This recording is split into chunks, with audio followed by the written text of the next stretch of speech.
Welcome to Shiv Prakash classes. Shiv Prakash classes में आप सबका स्वागत है। दोस्तों, जैसा कि आप लोग जानते हैं, अनुपात समानुपात चैप्टर चल रहा है। इसमें आज लास्ट क्लास है। इसमें कुछ और महत्वपूर्ण क्वेश्चन देख लेते हैं। पहला क्वेश्चन है, एक थैले में 1 रुपये 50 पैसे और 25 पैसे के सिक्के 5:6:8 के अनुपात में हैं। यदि कुल राशि 240 रुपये हो तो 25 पैसे के सिक्के की संख्या क्या है, ज्ञात करना है। 25 पैसे के सिक्कों की संख्या कितनी होगी, ये ज्ञात करना है।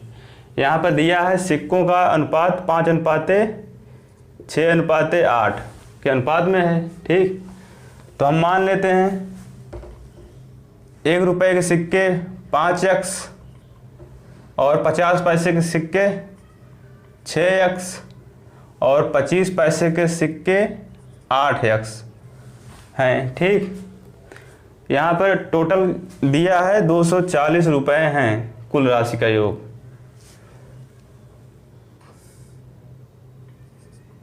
$240 इक्वल टू 1 रुपये के सिक्के 5x हैं, तो 1 रुपये में रुपये से भाग देंगे, 1 से भाग देंगे तो कोई फर्क नहीं पड़ेगा। ठीक, अब 50 पैसे के 6x सिक्के हैं। इसमें जो है 1 रुपये में 2 सिक्के होंगे 50 पैसे के, इसलिए यहाँ पर 2 से भाग हो जाएगा। मतलब सिक्कों की संख्या है, इसको हम रुपए में बदलेंगे तभी ये जो राशि है रुपए में दी है तभी इसके बराबर कर सकते हैं। यहाँ पर 8x ये हैं 25 पैसे के सिक्के, तो इसको रुपए में बदलने के लिए 4 से भाग देना पड़ेगा, क्योंकि 25 पैसे के सिक्के जो हैं 4 होंगे 1 रुपये में। अब इसको हल कर लेते हैं। 5x/1 प्लस यहाँ पर 3x हो जाएगा और ये भाग दे देंगे 2x, 240 के बराबर है। अब इसको जोड़ लेते हैं, ये हो जाएगा टोटल 10x हो जाएगा। यहाँ से भाग दे देंगे 240 में, तो आ जाएगा यहाँ से x बराबर 24। अब हमें ज्ञात क्या करना है, 25 पैसे के सिक्कों की संख्या। तो हमने माना है कि 25 पैसे के सिक्के 8x हैं, तो 8 × 24 कर देंगे। गुणा करते हैं, 8 × 4 = 32 हासिल 3, 8 दूनी 16, 3 19, मतलब 25 पैसे के सिक्के 192 होंगे। तो यहाँ पर ऑप्शन भी सही हो जाएगा। अब नेक्स्ट क्वेश्चन देखते हैं। एक थैले में ₹121 मूल्य के सिक्के 1 रुपया 50 पैसे और 25 पैसे के सिक्कों के रूप में 1:2:3 के अनुपात में हैं। तदनुसार प्रत्येक प्रकार के सिक्कों की संख्या ज्ञात करना है। मतलब 1 रुपये 50 पैसे और 25 पैसे के सिक्के कितने होंगे ज्ञात करना है हमें। इसमें दिया है टोटल राशि जो है 121 रुपया है और 1 रुपया 50 पैसा और 25 पैसे के सिक्के के अनुपात हैं 1:2:3 के अनुपात में हैं। तो यहाँ पर ऊपर वाले क्वेश्चन के अनुसार जैसे हल किया गया वैसे सेम है, इसको हल करेंगे। यहाँ मान लेंगे 1 रुपये के सिक्के x हो जाएंगे और 50 पैसे के 2x, 25 पैसे के 3x। ये जो संख्या है ये 1 रुपये वाले की है और ये 50 पैसे वाले की है और ये 25 पैसे वाले सिक्के की संख्या है। इसको लिख देते हैं, सिक्कों की संख्या। ठीक, अब यहाँ पर हमें टोटल मूल्य 121 है, ये रुपए में है। यहाँ पर ये रुपए में है तो x ही हो जाएगा प्लस 2x 50 पैसे के 2x सिक्के हैं, इसको रुपए में बदलने के लिए यहाँ पर 2 से भाग देना पड़ेगा, क्योंकि 1 रुपये में 2 सिक्के होंगे 50 पैसे के। यहाँ पर 3x हैं 25 पैसे के सिक्के। अब इसको रुपए में बदलने के लिए 4 से भाग देना पड़ेगा। फिर इसको हल कर लेंगे। 121, यहाँ पर 4 एलसीएम ले लेते हैं तो हो जाएगा 4x प्लस यहाँ पर 2 से भाग देंगे 2 बचा तो गुणा हो जाएगा 4x, फिर हो जाएगा प्लस 3x। अब यहाँ बराबर कर देते हैं 4 4 8 3 11x बटा 4 इक्वल टू 121। 11 से काट देते हैं 11 आ जाएगा यहाँ पर, ठीक। तो x इक्वल टू हो जाएगा 4 गुणे 11 बराबर 44। तो यहाँ ज्ञात करना है हमें 1 रुपये और 50 पैसे और 25 पैसे के सिक्के, उनकी संख्या क्या होगी। हमने मान लिया है 1 रुपये के 1 सिक्के हैं, 50 पैसे के 2x सिक्के हैं और 25 पैसे के 3x सिक्के हैं। तो x का मान रख देते हैं। पहले में हो जाएगा 44 और दूसरे में हो जाएगा 2 गुणे 44 और 25 पैसे के हो जाएंगे 3 गुणे 44। तो हो जाएगा 44 1 रुपये के सिक्के होंगे और 88 सिक्के होंगे 50 पैसे के। यहाँ पर 3 चौक 12 3 चौक 12 1 13 132 सिक्के होंगे 25 पैसे के। तो ऑप्शन नंबर डी यहाँ पर सही हो जाएगा।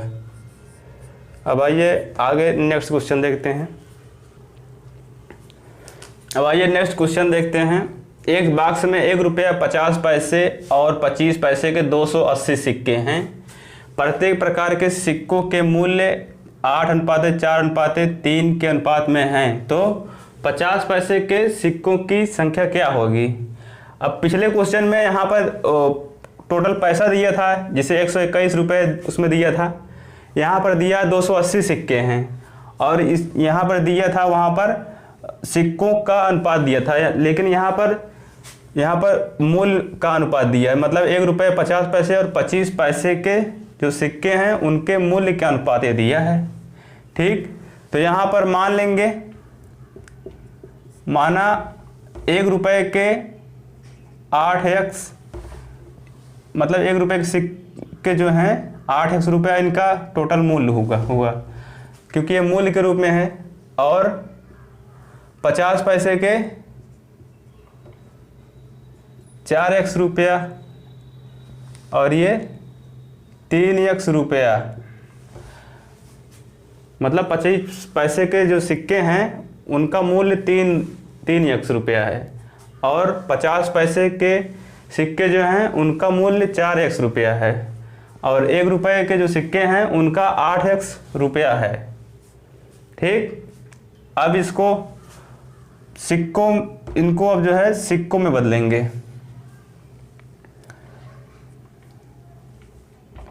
तो सिक्कों की संख्या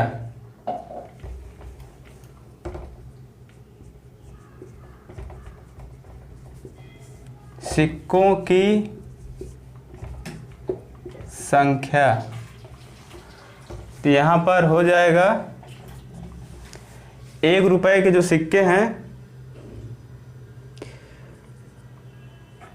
ये रुपये में है तो रुपये 8x ही होगा क्योंकि ये रुपये में है और यहाँ पर रुपया सेम है, और यहाँ पर 4x रुपया है। तो इसको अगर 50 पैसे के सिक्कों के रूप में बदलेंगे तो इसमें 2 से गुणा हो जाएगा, ठीक। क्यों होगा ऐसा, क्योंकि रुपये को जब पैसे में चेंज करेंगे 50 पैसे में, 1 रुपये में 50 पैसे के 2 सिक्के आएंगे इसलिए 2 से गुणा होगा। और यहाँ पर 3x, यहाँ पर फिर ये जो है 25 पैसे के सिक्के का मूल्य है। अब इसको हमें सिक्के में बदलना है तो 25 पैसे के सिक्के जो हैं 4 आएंगे 1 रुपये में, इसलिए टोटल इतना हो जाएगा सिक्का इनका। ये 1 रुपये का है और ये 50 पैसे का है और ये 25 पैसे, ये 25 पैसे के सिक्के का संख्या है। 8x ये और ये 12x। अब यहाँ पर टोटल सिक्के 280 हैं। अब इनका योग कर देंगे 8x plus 8x plus 12x बराबर 280। अब इसका योग करेंगे 8 दूनी 16, 12 जोड़ देंगे 28x इक्वल टू 280। यहाँ से x का मान आ जाएगा 10। 280 में भाग देंगे 28 से 10 आ जाएगा। ठीक, यहाँ पर पूछ क्या रहा है, 50 पैसे के सिक्के की संख्या ज्ञात करना है हमें। तो 50 पैसे के सिक्के की संख्या 8x है, यहाँ पे गुणा हो जाएगा। 50 पैसे के सिक्के की संख्या इक्वल टू 8 गुणे 10 बराबर 80। ऑप्शन नंबर सी सही हो जाएगा। अब देखते हैं नेक्स्ट क्वेश्चन। रुपया 130 की राशि में 50 पैसे, 10 पैसे तथा 5 पैसे के समान सिक्के हैं, तो प्रत्येक प्रकार के सिक्कों की संख्या ज्ञात करनी है। क्वेश्चन में दिया है टोटल 130 रुपये की राशि है जिसमें 50 पैसे, 10 पैसे और 5 पैसे के समान सिक्के हैं, मतलब प्रत्येक की संख्या समान है। तो मान लेते हैं हम, माना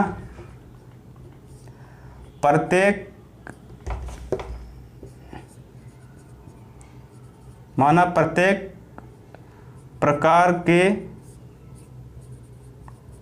सिक्के की संख्या x है।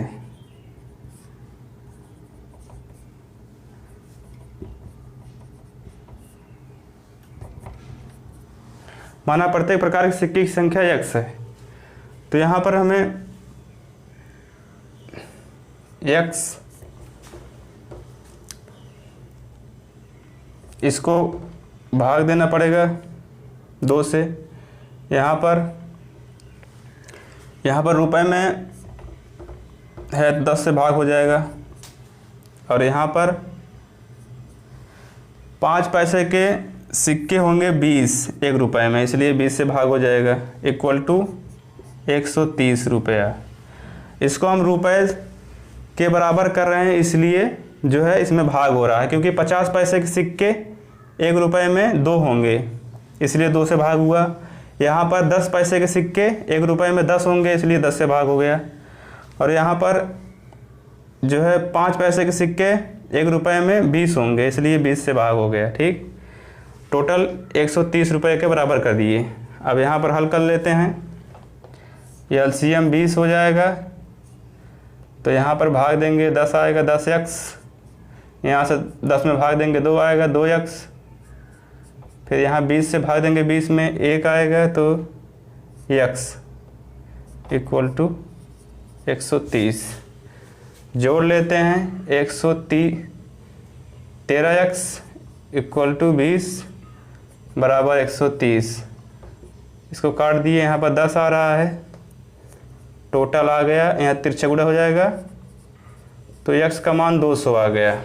ठीक, प्रत्येक प्रकार के सिक्कों की संख्या हमने x मानी है तो x का मान 200 आ रहा है इसलिए 200 सही हो जाएगा। अब आइए आय और व्यय से संबंधित कुछ महत्वपूर्ण सवाल देखते हैं इस पर। जैसे आय बराबर होता है बचत प्लस खर्च। अगर बचत निकालना है तो आय में से खर्च घटाएंगे। ठीक, अगर बचत निकालनी है तो इसको इसमें घटाएंगे। अगर हमें जो है खर्च इक्वल टू कर सकते हैं आय इक्वल टू आय माइनस बचत, ये खर्च का निकल जाएगा। इसी पे आधारित है सवाल। अब देखते हैं इसको।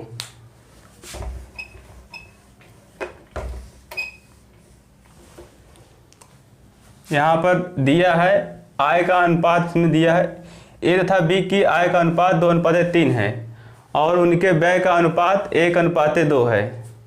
यदि उनमें से प्रत्येक की बचत 24,000 हो तो ए की आय क्या होगी। मतलब यहाँ पर ए और बी की बचत 24,000 है दोनों की, और उनका व्यय 1:2 के अनुपात में है। आय मान लेते हैं, माना आय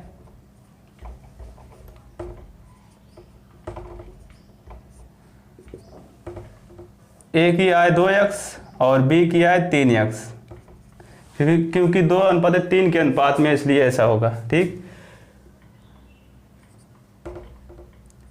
2x/3x। अब इसमें से अगर हम बचत घटा देंगे प्रत्येक में से तो व्यय के बराबर कर सकते हैं, व्यय के अनुपात के। तो यहाँ पे घटा देते हैं 24,000, यहाँ भी घटा देते हैं 24,000, इक्वल टू व्यय का अनुपात 1/2 है। अब इसको हल कर लेंगे, यक्स का मान जो आएगा उसके बाद यहाँ पर रख के आय ज्ञात कर सकते हैं हम लोग। यहाँ पर फिर तिर्यक गुणा करेंगे तो हो जाएगा 4x और माइनस 48,000 इक्वल टू 1 का गुणा इसमें करेंगे तो 3x माइनस 24,000। अब इसको इस तरफ ले आते हैं, इसको इस तरफ, तो 4x में से 3x घटाएंगे, x बच जाएगा। ठीक, यहाँ पर 48,000 माइनस 24,000 करेंगे, उसके बाद x का मान आ जाएगा 24,000। हमें ज्ञात क्या करना है, a की आय ज्ञात करनी है। तो a की आय 2x है, तो a की आय इक्वल टू हो जाएगा 2 गुणे 24,000 इक्वल टू 48,000 आ जाएगा। तो ऑप्शन नंबर डी यहाँ पर सही हो जाएगा। अब आगे देखते हैं नेक्स्ट क्वेश्चन। ए, बी और सी के मासिक वेतन का अनुपात 2:3:5 है। यदि सी का मासिक वेतन ए के मासिक वेतन से 1200 अधिक है तो बी का वार्षिक वेतन ज्ञात करना है। यहाँ पर जो अनुपात दिया है मासिक वेतन, मासिक के रूप में दिया है, लेकिन हमें ज्ञात करना है वार्षिक वेतन। ठीक, और यहाँ पर क्वेश्चन के हिसाब से दिया है यदि सी का मासिक वेतन ए के मासिक वेतन से 1200 अधिक है, तो यहाँ पर ये ए का मान है, ये बी है और ये सी है। यहाँ पर इन दोनों का अंतर जो है दिया है 1200 रुपये। तो यहाँ पर हो जाएगा 5:-2 इक्वल टू 1200। तो यहाँ पर हो जाएगा 3 इक्वल टू 1200, 1 इक्वल टू 3×4 400। हमें ज्ञात क्या करना है, बी का वार्षिक वेतन ज्ञात करना है। बी का वार्षिक वेतन, तो यहाँ पर बी का 1 महीने का कितना वेतन दिया है, यहाँ पर अनुपात में बी का मासिक वेतन पहले ज्ञात करते हैं। मासिक वेतन, बी का मासिक वेतन, इसको आप चाहे आर मानिए चाहे एक्स मान लीजिए, यहाँ पर बात वही है। बी का यहाँ 3 और गुणे 400 हो जाएगा, तो हो जाएगा 1200। बी का 1 महीने का वेतन जो है 1200 रुपये है, तो हमें ज्ञात करना है वार्षिक वेतन बी का। तो बी का वार्षिक वेतन, बी का वार्षिक वेतन, बी का वार्षिक वेतन हो जाएगा 12 से गुणा करेंगे क्योंकि एक साल में 12 महीने होते हैं, तो 12 बराबर में 144 हो जाएगा।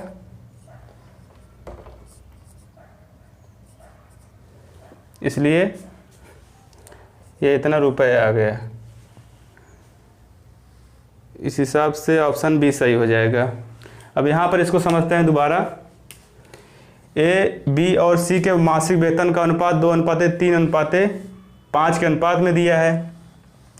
इसको आप चाहे तो ऐसे कर सकते हैं, चाहे यहाँ पर मान लेते हैं आप ए का मासिक वेतन 2x, बी का 3x और सी का 5x। ठीक, यहाँ पर कह रहा है सी का मासिक वेतन ए से 1200 अधिक है, तो यहाँ पर इन दोनों का अंतर ले लेते हैं। यहाँ पर 3x बराबर हो जाता 1200 के बराबर, बात वही हो जाती। ठीक दोस्तों, अनुपात समानुपात का चैप्टर यहीं पर समाप्त होता है। दोस्तों, अगर आप लोगों को ये वीडियो अच्छा लगा हो तो लाइक करें, शेयर करें, सब्सक्राइब करें। धन्यवाद दोस्तों।